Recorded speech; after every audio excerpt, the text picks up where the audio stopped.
নমস্কার বন্ধুরা, সীমা রান্নাঘর আবারও সবাইকে স্বাগতম। দেখুন এখানে আমি ইলিশ মাছ নিয়েছি, দুটো ইলিশ মাছ। ইলিশ মাছগুলো আগে কেটে ভালো করে ধুয়ে নেব। এবার আমাদের এখানে যে যে মশলা লাগবে দেখিয়ে দিলাম। পেঁয়াজ কুচি, আদা কুচি, রসুন বলে সর্ষে, কাঁচা লঙ্কা দিয়ে আমি সবটা ব্লেন্ড করে নিয়ে মাছগুলোতে দিয়ে দেব। আমার যতটা পরিমাণ মাছ লাগবে ততটাই নিলাম। এবার আমি সরিষার তেল অ্যাড করবো, এতে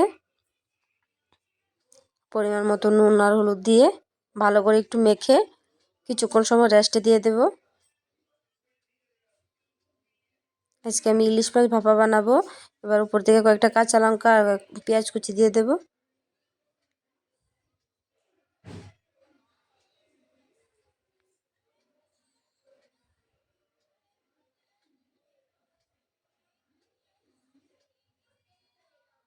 এবার আমি একটা বাটিতে নিয়ে নেব। এবার কড়াইতে আমি জল দিয়ে একটা বসিয়ে দেব, স্ট্যান্ড বসিয়ে দিয়ে বাটিটা দিয়ে ঢাকা দিয়ে রেখে দেব। আধ ঘন্টার মতো ভালো করে মিডিয়ামে দেখুন হয়ে গেছে আমার ইলিশ মাছ ভাপা। কীরকম লাগছে অবশ্যই জানাবেন। ভালো লাগলে লাইক, শেয়ার, সাবস্ক্রাইব করে দেবেন।